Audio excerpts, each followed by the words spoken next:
Hello everyone. अभी dimensional analysis नाम का चैप्टर हम लोगों का हुआ है। तो इस चैप्टर में हम लोगों ने बहुत सारे क्वेश्चंस किए थे। आज के इस वीडियो सेशन में कुछ क्वेश्चंस आपके सामने हैं, जैसे heat, specific heat, latent heat वगैरह वगैरह। इस तरह के क्वेश्चंस पूछे गए हैं आपसे, और इसका डायमेंशनल फार्मूला क्या होगा ये आपको बताना है। तो इस तरह के क्वेश्चन को करते कैसे हैं, तो मैंने कुछ क्वेश्चंस आपके सामने जो है बोर्ड पे रखे हैं। इसको सॉल्व करना शुरू करते हैं। तो सबसे पहला हमारा है हीट। तो हीट क्वेश्चन का डायमेंशनल फार्मूला डिड्यूस करने के लिए आपको सबसे पहले इसका फार्मूला पता होना चाहिए। तो हीट बेसिकली है क्या?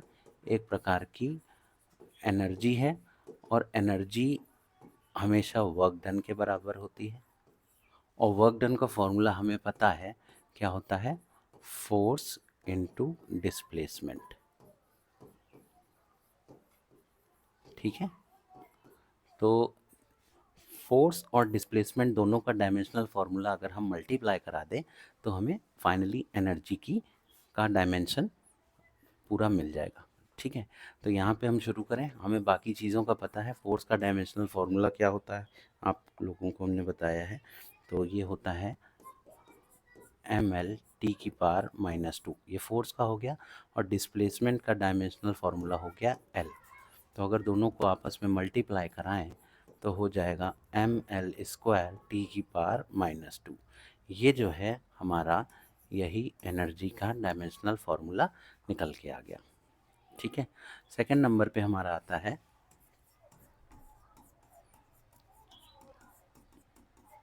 Specific heat.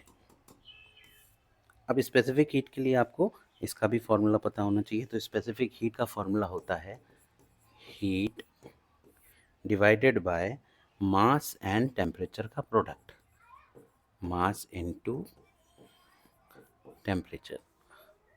ठीक है। तो इसको कैसे सॉल्व करेंगे? देखिए, हीट अभी ऊपर हम लोग ने फार्मूला ये निकाला है। हीट का ये जो है फार्मूला हम लोगों ने निकाला है। डायमेंशनल फार्मूला कितना होता है, तो इसकी वैल्यू हम लिखेंगे पहले ml²T⁻²। ये हीट का हो गया। मास का डायमेंशनल फार्मूला m होता है। और टेम्परेचर, टेम्परेचर टाइम नहीं है कि T लिख दीजिएगा। टेम्परेचर की dimensional unit, dimensional formula K kelvin होता है। ये चीज़ हो गया। अब देखिए, ऊपर के m से नीचे का m कट गया, यानी कोई भी m नहीं बचा। तो हम इसको लिख सकते हैं m⁻0 L² T⁻², और नीचे से k ऊपर जाएगा तो k⁻⁻1 हो जाएगी। ये निकल के आई हमारी दूसरे वाले फॉर्मूले की डायमेंशनल यूनिट, यानी स्पेसिफिक हीट की डायमेंशनल यूनिट हमारी ये होती है m⁻0 L² T⁻² और k⁻⁻1।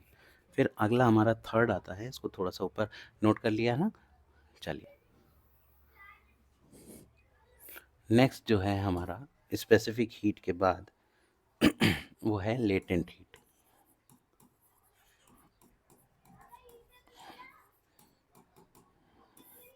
अब लेटेंट हीट क्या चीज़ होती है? लेटेंट हीट का फॉर्मूला भी आपको पता होना चाहिए। Heat divided by mass. क्या होता है? Heat divided by mass. तो इसी की डायमेंशनल यूनिट लिख दीजिए। हीट की डायमेंशनल यूनिट अभी हम लोग ने लिखी थी ml²T⁻² divided by mass m।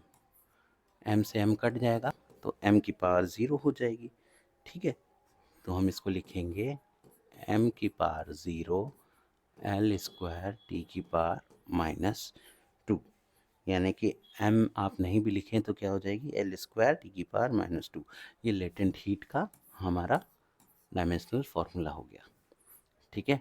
अगला क्वेश्चन जो है वो था हमारा कौन सा, यूनिवर्सल गैस कांस्टेंट। इसको लिखते हैं यूनिवर्सल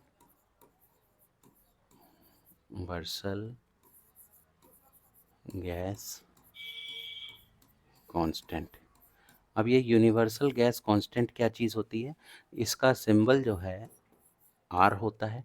ये कहाँ से मिलेगा? यूनिवर्सल गैस कांस्टेंट ये वाले फॉर्मूले से। P V equals to N R T, ये जो आर है यही तो है यूनिवर्सल गैस कांस्टेंट। तो यहाँ से सबसे पहले आर की वैल्यू देखें क्या निकल के आएगी। ये आएगी P V upon N into T. ठीक है।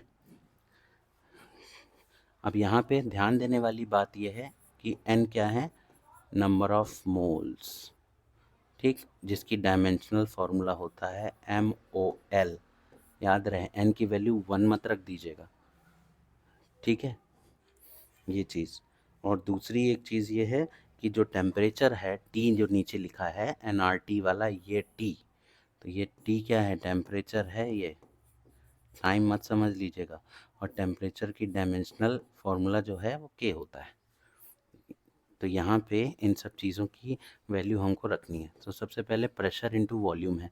प्रेशर की वैल्यू कैसे निकालें? तो हम इस वाले प्रेशर P की जगह हम रख दें pressure equals to force upon area. तो यहाँ रखा फोर्स अपॉन एरिया, और पहले से नीचे N इंटू टी लिखा हुआ था तो N इंटू टी भी लिख दें, और बगल में ऊपर वॉल्यूम भी था। ठीक, F V upon A N T. अब एक एक करके हम इसकी वैल्यू पुट कर दें। तो ये जो फोर्स है इसकी, इसका जो डायमेंशनल फार्मूला है ये क्या निकल के आएगा? फोर्स की वैल्यू क्या होती है? ml/t⁻²। ml/t⁻², ये डायमेंशनल फार्मूला फोर्स का होता है। अच्छा, फिर क्या है? वॉल्यूम है। वॉल्यूम का मतलब होता है L into B into H, यानी इसकी डायमेंशनल L³ आ गई, डिवाइडेड बाय ये नीचे क्या है? Area A. एरिया क्या होता है? L इंटू बी, यानी कि L का स्क्वायर। ठीक, n क्या है?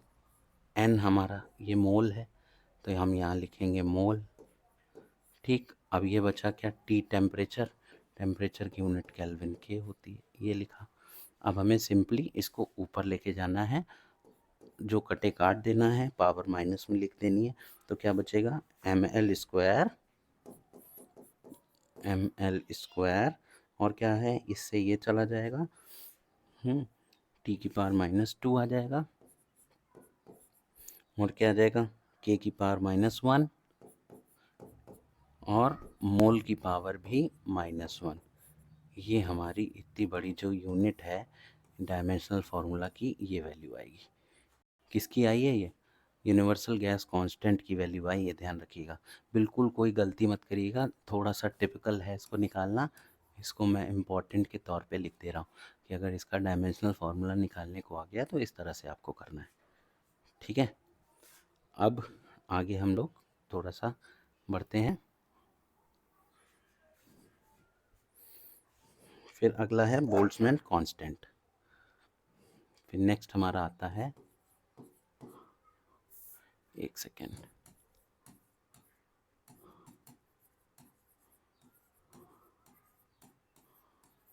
Boltzmann constant. अब ये बोल्ट्जमैन कांस्टेंट की वैल्यू कैसे निकालेंगे आप? बोल्ट्जमैन कांस्टेंट के लिए आपको क्या करना पड़ेगा? बोल्ट्जमैन कांस्टेंट की वैल्यू भी के होती है। ठीक, और इसका फॉर्मूला क्या होता है? K equals to heat upon temperature.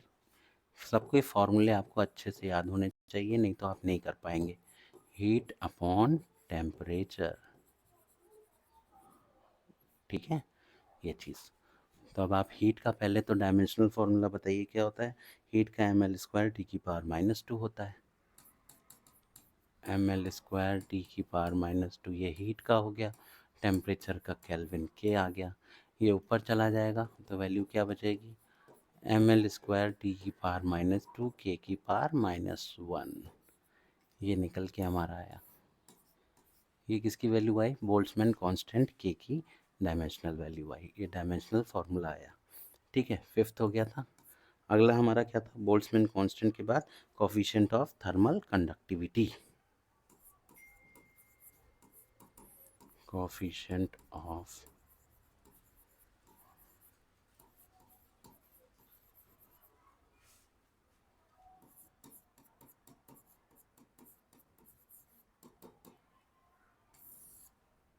Coefficient of thermal conductivity. अब इसकी वैल्यू कैसे निकालेंगे? इसकी वैल्यू निकालने के लिए आपको इसका भी फॉर्मूला पता होना चाहिए। ये भी एक बहुत इम्पॉर्टेंट है भैया, ध्यान से देखिएगा इसका फॉर्मूला, जिसको याद हो गया उसी का काम हो पाएगा। कोफिशिएंट ऑफ थर्मल कंडक्टिविटी भी के से रिप्रेजेंट करी जाती है, और इसकी वैल्यू के लिए इसका फॉर्मूला याद रखिएगा, क्या होता है, ये होता है heat into distance divided by area into time, area into time into temperature difference, temperature difference delta T. ठीक है, तो अब हम सबसे पहले एक एक करके वैल्यूज़ रखना शुरू करें। तो सबसे पहले हीट की वैल्यू रखेंगे। हीट के लिए डायमेंशनल क्या होती है, ml²T⁻², ml²T⁻², ये तो हीट का डायमेंशनल फार्मूला हो गया। फिर हीट के बगल में क्या लिखा है, डिस्टेंस, डिस्टेंस की डायमेंशन L होती है। अब इसको डिवाइड करना है एरिया, एरिया की डायमेंशन L इंटू बी यानी L² हो जाएगी, टाइम की T हो जाएगी, और टेम्परेचर डिफरेंस हो या टेम्परेचर हो एक ही बात है, इसकी यूनिट, इसकी जो डायमेंशनल वैल्यू है फार्मूला की वो K हो जाएगी। ठीक, अब इसको जो कटे काट देंगे हम लोग।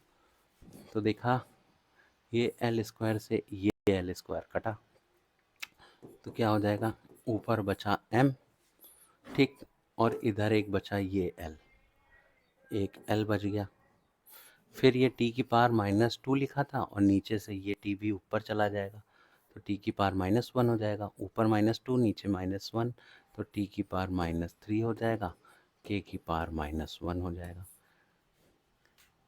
ठीक, ml T⁻⁻3, K⁻1, ये किसकी वैल्यू आ गई, थर्मल कंडक्टिविटी के कोफिशिएंट की डायमेंशनल वैल्यू आ गई। ठीक, अगला हमारा क्या था, Joule's mechanical equivalent to heat.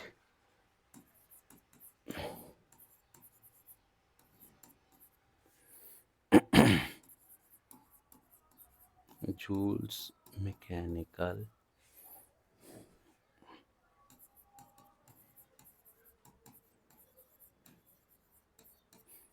Equivalent of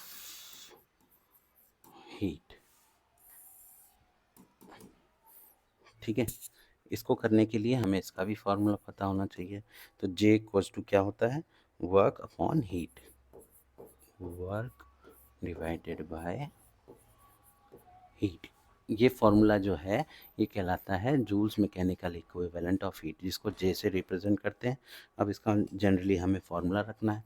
तो वर्क डन का फॉर्मूला क्या है, वर्क एक प्रकार की एनर्जी है, और हम लोग पहले शुरू में हीट का फॉर्मूला वर्क डन के फॉर्मूले के बराबर रख के निकाल चुके हैं। तो सेम होती है दोनों की डायमेंशनल वैल्यू। तो क्या हो जाएगा, ml²T⁻², ml²T⁻², इसकी भी वैल्यू होती है, और हीट भी एक प्रकार की एनर्जी है जो कि वर्क डन के बराबर होती है, तो इसकी भी वैल्यू यही रख देंगे।